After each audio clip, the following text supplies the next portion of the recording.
aujourd'hui, le 3 octobre, c'est le 2e anniversaire de l'élection de la CAQ pour son second mandat. Donc, 6 ans de pouvoir pour ce gouvernement qui multiplie les choix budgétaires, qui profite à qui?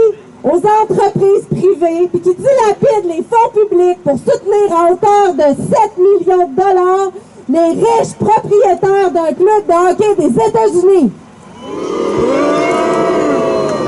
6 ans de pouvoir pour ce gouvernement complètement déconnecté des besoins réels de la population, alors que notre filet social est troué de partout, que les crises se multiplient en itinérance au niveau du logement social, de l'aide sociale, de la santé, des services sociaux, des services de garde, de l'éducation, sur le plan climatique puis de la biodiversité.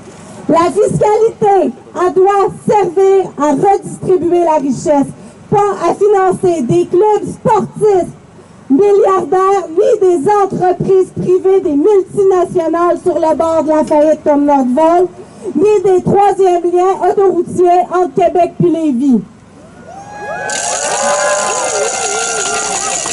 La fiscalité, elle doit servir à renforcer notre filet social, pas de permettre à quelques-uns de s'enrichir. Aujourd'hui, c'est avec solidarité et indignation que la Coalition Main Rouge, le regroupement des groupes de femmes de la région de la capitale nationale, le Conseil central de Québec Chaudière-Appalaches de la CSN et le regroupement d'éducation populaire en action communautaire des régions de Québec et Chaudière-Appalaches ont uni leurs forces pour organiser la manifestation d'aujourd'hui. Merci d'être là.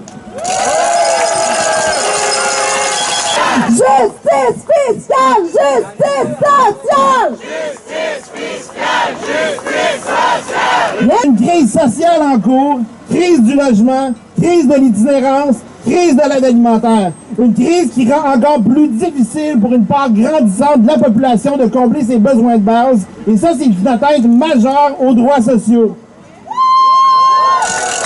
Il y a une crise sans précédent climatique, une crise qui va empirer les injustices de façon catastrophique, une crise qui va fragiliser les droits des femmes, qui affecte déjà plus durement les personnes les plus vulnérables ou en situation de pauvreté. On est là parce qu'on fait plus confiance à ce gouvernement-là. On n'a plus confiance qu'ils prennent des décisions réfléchies qui profitent à la majorité de la population. On est là parce qu'il y a un malaise grandissant d'être gouverné par une élite qui se sac de nos conditions de vie.